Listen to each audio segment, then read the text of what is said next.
Good morning, everyone. It is 6 a.m., half an hour before the market is going to open on Wednesday, June 27th. So we've been talking about how there hasn't been volume in the markets. There hasn't really been a catalyst, at least not enough of one for traders to come in, institutional traders to come in. And then today, finally, we have Micron reporting or they reported yesterday afternoon, and we had GDP this morning.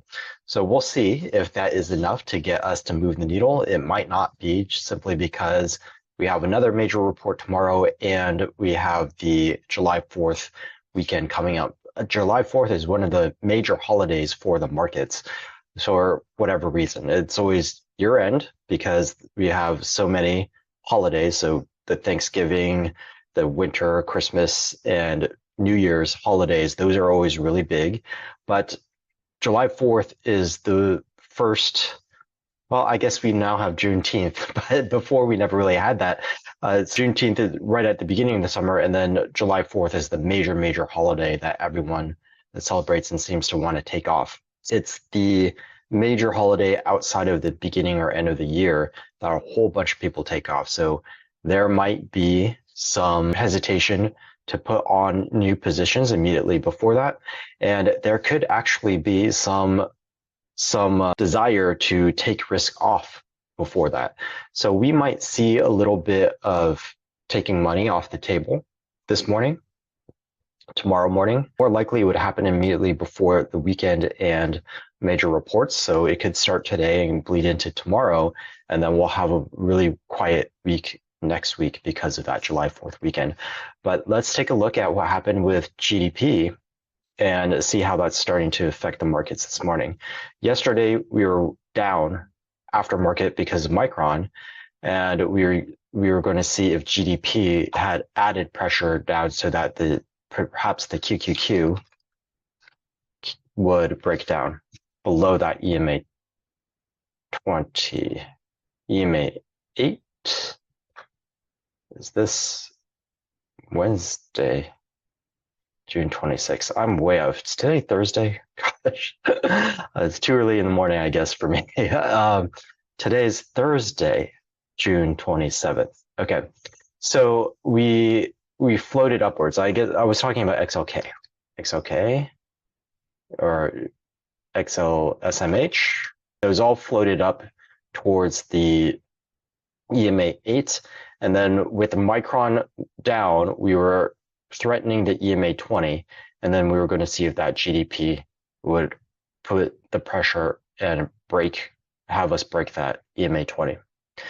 So far, at least pre-market, it looks like we're flat. So it doesn't look like that's the case. So we recovered maybe some from Micron. And then that GDP must have been relatively positive. Yeah, so we traded down. We are overnight, we were about 8% down. And it looks like we've traded up since then. This looks like probably about 5%. And that doesn't mean that when we open and have the real market that we're going to continue to move upwards. They could trade back down if the sentiment is risk off. Based on what we're seeing so far in the indices, we floated up. You see that 530. There is a spike. At 530, there's a spike right here, spike of buying, and we floated up. It's not a big spike. This isn't a huge reaction. It is definitely a reaction. You can see the volume, and there is a change in the size of the bars and the direction of the bars. You see it there. These are tiny, tiny little bars. They weren't going anywhere. So we have a large bar and large volume in a direction which is up. It's just not a huge reaction. So we're expecting, when we take a look at that GDP report, that it's going to be mildly positive. It's looking like it's IWM. Yeah, same reaction. Well, much more positive in small cap. And then let's take a look at Dow Jones. Dow Jones is still down. So we're getting that disparity still between the QQQ and the Dow Jones. Looks like relatively flat, maybe slightly down in the S&P still, even though we have this recovery upwards from the GDP, and certainly still down from the, well, where's the exact close bar? Right here. Flat. So it looks like flat on the QQQ. Okay, so let's take a quick look at that GDP report. Okay, quarter over quarter, looks like we're up a little compared to the previous, but not that much. 1.4 came in right at consensus. So basically we're saying, okay, we're about the same. Maybe we can be slightly optimistic because we did sort of tick up. Personal expenditures, we'll get the real numbers, the ones that we really care about tomorrow. But at least this is a little bit of a preview, and we're saying that the expenditures are down. So from 2% to 1.5%, that's a fairly significant change. And so that's something to be positive about. But again, the real number will be this one, personal income outlays, and then we have this PCE right here. So this is the one we're going to care about mostly year on year, and some people will care more about the core year on year. So we'll want to take a look at those when they come out tomorrow. But for now, this GDP report is positive, mildly positive, just like is being reflected in the markets. Let's take a look at our futures. We saw that on the pre-market, the SPY is flat. The futures are flat. This is basically zero. And the NASDAQ, we are flat. Not as flat as here, but we're only down like half a basis point. No, not half a basis point, 0.05. So flat and flat. Dow Jones is still down 20 basis points. So in the same direction, we are down in the same. Okay, I wouldn't call this a huge discrepancy. This is more on par with normal, the normal that we usually see.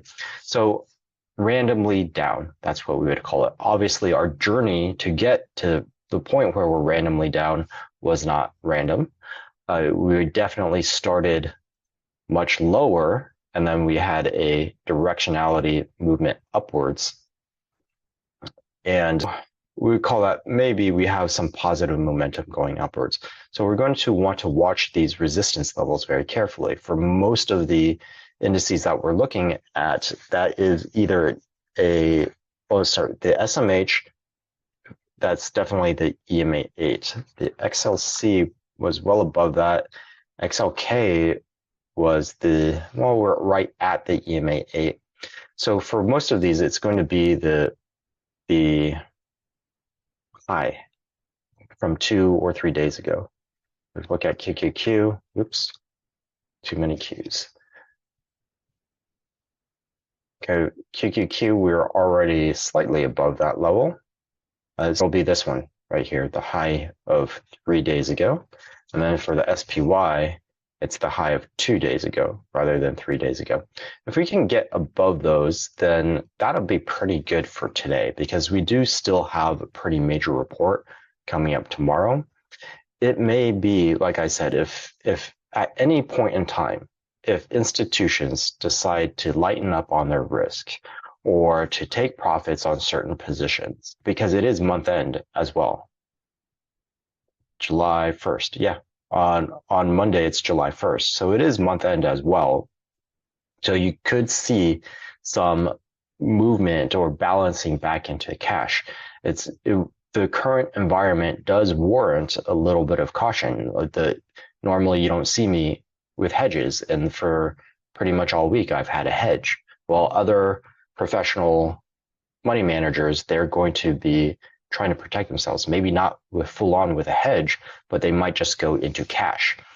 So there could be a little bit of selling today. And if that happens, then that's going to put a lot of pressure, and we might go to the EMA 20, not because of any report, not because of any earnings, but simply because we're hitting month end, we're going into vacation mode, and there is a heightened risk in the market as we've been talking about for a couple of weeks now.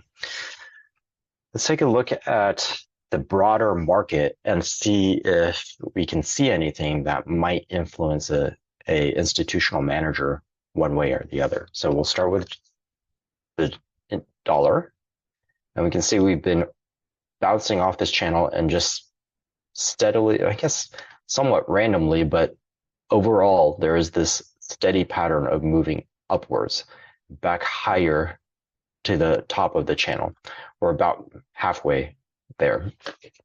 So this continued buildup means more and more difficulty for the stock market to continue to move upwards. Let's take a look at our bonds. Bonds gapped down yesterday, and pre-market we're up a tiny bit. So we're leaving a little bit of pressure in the markets, but really not much. There's not much movement. It's kind of sideways movement, sort of like what we saw in the stock indices. If I look at gold, gold is up. That's a significant gap up. It's undoing the gap down from yesterday. So if money is going into gold, that's a safety, and that does take money out of the stock market generally, unless people had a whole bunch of cash on hand that they're just putting into gold. And then we've got silver doing the same thing as gold, and that's not too surprising. And we'll take a look at Bitcoin, BTC, USD. Flat.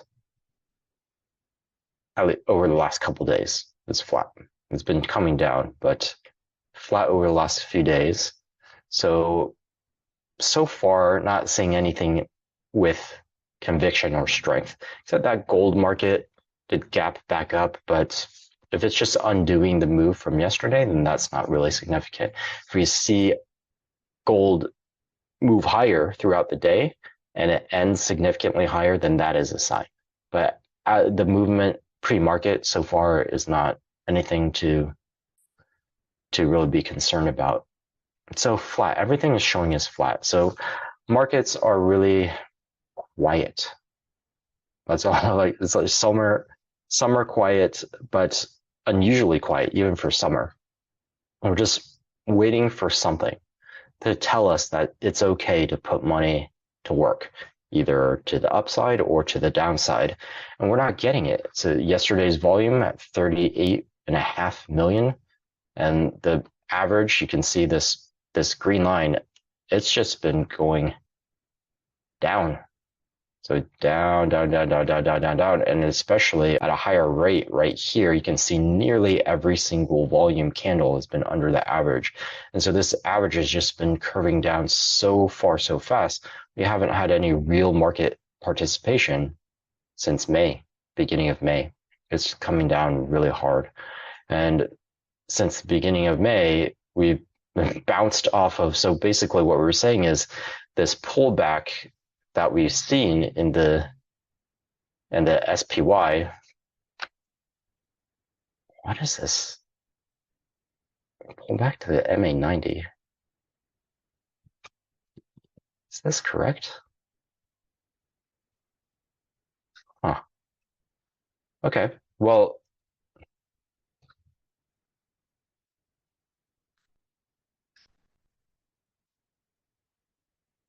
okay. So yeah, that's correct. I didn't remember bouncing off the MA90, but in any case, they pulled back 6% and then bounced, and ever since this bounce, the second bounce, or I guess you might call it the third bounce, we bounced off the MA90 and revisited a couple of times. Since the last bounce off of the MA90, the participation has been low. So this has just really been going up on low volume, and mostly because of NVIDIA. So money is not being put to work yet. Even though it looks like we're hitting all-time highs, that money is just not being put to work. That RSP gives us a better picture, and we're just chopping sideways. And it's not just equities. It's TLT has been drifting higher, but same thing. We didn't get any real directionality in June. So maybe we did a little bit in May, but in certainly June, we did not. And then gold, sideways, silver, down a little bit, but we're not getting a lot of movement in these markets. So we just need to see if there's going to be something that wakes up Wall Street and gets them moving in a particular direction. What could those be right now, just off the top of my head, without spending a lot of time on it? Either we need a lot of enthusiasm or we need a lot of fear. Fear is a lot easier to come by. A lot of enthusiasm would be maybe a rate cut. If the Fed comes in and does a surprise rate cut, okay, but that's not too likely. And then a lot of fear, well, we do have a lot of risks in the market right now, and fear is a tricky thing because you never know what's going to trigger it, and you could have a black swan event, so we don't know. So the fear side of it is less predictable, although we do see a lot of risks in the market. Most of those risks have been there in the market for a little while. So this whole move upwards and being driven only mostly by AI the entire year that's a risk. But that risk has existed, maybe not to the extreme that we're at right now, but that has existed in all of 2024. And we've done basically nothing but go up since the beginning of the year. So simply the fact that we have heightened risk by itself is not enough for us to say it's going to come tumbling down. There has to be something else that triggers it and just says, oh my gosh, everything that I've been worrying about, now I'm just going to panic all about it. It's like, I'm worrying about this, I'm worrying about this, I'm worrying about these 5, 10 different things going on in my life. And then something comes in and triggers a meltdown and a panic or a nervous breakdown. Because just one more thing, I was able to handle those 5 or 10 things, but this one other thing comes in and breaks my back. Well, we haven't had that yet, and we have no idea what that is going to be. So it could keep on chopping, and it could keep on chopping into elections. So it might be at this point just debates, presidential debates. Once we get presidential debates, then we start to get a better idea of what policies might be. And if we don't get a clear picture of what policies might be, or if one candidate is being favored over the other, then it's going to have to wait all the way until the results of the elections. So we could be in for chop and low volume for a while, which is going to make it really tough on portfolios that rely on single options or only on stocks. Hopefully we don't have to wait all the way until November. Then we do get something at the very least in the next couple of weeks, but we might not. So far, this market has been really good at just sort of chopping, very low volume movement upwards, and kind of drifting here and there. So we'll have to be very careful about our stock selection, it looks like. Let's take a look at momentum. Let's take a look at momentum. So we looked at the 90-day highs and 90-day lows yesterday. So there's it looks like StockFetcher had a big delay yesterday. So 45 90-day highs, 85 90-day lows. This is just neither is a number to draw any conclusions off of. It's just too low. So basically it's telling us, yeah, we're chopping sideways, but we already knew that. And then our momentum levels, we're going to look at over here. This is the one thing that is getting worse and worse, and is a little bit of a preview of, okay, we don't know exactly when, but we're going to anticipate, unless the picture starts shifting, we're going to anticipate that we're going to, at the very least, pull back somewhat soon. So we've got our market momentum, number of stocks trading above $2 that are above their 50 and 200-day moving averages. We're now below 38% today of stocks that are above their 50-day moving average. And last month we were 10% above it. So we can see this steady trend downwards of number of stocks making or above their 50-day moving averages. And then this 200-day is getting down there below 51%. I think it was slightly higher yesterday, or sorry, slightly lower yesterday. But again, we start breaking below 50, then that's a really, really bad sign.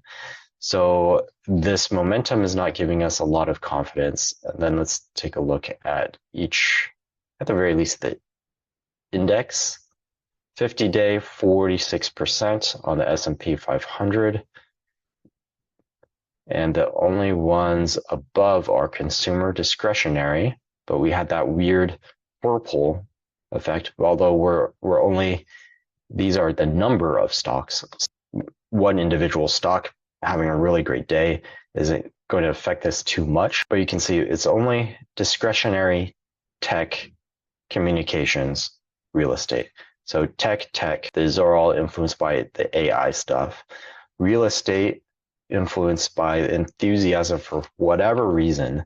The bond market and the market in general continues to think that we're going to get a rate cut. But if we ever wake up to the actual situation, which is that we shouldn't expect a rate cut, or maybe just one rate cut sometime this year, then this could easily slip below 50. And then we've got the consumer discretionary. So QQQ type stuff. Consumer discretionary, there could it be influenced? It is part of the QQQ, so it could be influenced by AI a little bit, but really it shouldn't be. Well, that's not true. We got Apple is in consumer discretionary. Amazon is in consumer discretionary. So those were all part of, those two did get influenced and get a boost from the AI stuff. So really we're only looking at tech, and that's a dangerous position to be in. The difference between now and the beginning of the year is that we had far more sectors above 50% on their 50-day moving average at the beginning of the year. So this breakdown in momentum, this loss of market breadth, that is what's creating the higher risk right now and causing me to be more and more cautious. And if I'm being more and more cautious, then institutional traders are becoming more and more cautious. We're not the only people looking at this. I mean, if it's just displayed out there, if I don't have to calculate it myself, if I can just go onto a website and click on something and it's not even a paid account, I'm not paying for a subscription for a bar chart. Maybe I am, Premier. Maybe I am. But this particular section is free on their website, so it's available to just anyone. So if that's the case, then people are looking at it. Maybe your average person or retail trader doesn't know about this or doesn't know to look at it, but it's a common enough thing among Wall Street that they just throw it up there. And Wall Street guys and institutional guys, they are looking at this. So no real catalyst. Doesn't look like GDP was going to do it for us, and Micron by themselves were not enough to move us off the position. At least it's not looking like it pre-market. But if we do go into vacation mode and risk off mode before the end of the month, then we could see some selling off today. So with all of that, even though we did get good momentum upwards after that GDP report, and it looks like it might have started, at least for the SPY and the QQQ, it started before the GDP report. So maybe in Asia, the markets did okay. Let's take a look at FXI. I don't know if they have pre-market data. Maybe not. But for whatever reason, we drifted upwards pre-market, and the momentum off of the GDP report is positive. I wouldn't expect us to move significantly higher. 50s, I'd be very surprised if we even made it to the very top of this purple section. If we make it partway through, even if we make it to the top of this, that would be a normal movement, right? It's just one section movement. But I don't think we'll have enough juice to go upwards today even to this line up here. This red line obviously is support. So we could move down here if there is selling off by funds just to get risk off before month end and before tomorrow's PCE report, then we could break below that and maybe this purple line or this purple line. But it really does look and feel like it's going to be a range bound day. Of course, after the first half hour of the market, we'll get a much better feel for it because we'll see what the reaction and the movement off of the pre-market stuff, off of the GDP report, actually for the overall market. This is not obviously not the whole market participating here, so that first half hour is going to be really telling. But again, I don't expect this to be a huge movement today, and so range bound by this 548.45 and maybe 542.50 or 540. That's what I would expect for today. Only 4 minutes left before, or less than 4 minutes left, 3 minutes left before the market open. So we'll leave it there and have a wonderful day. I'll see you in the aftermarket.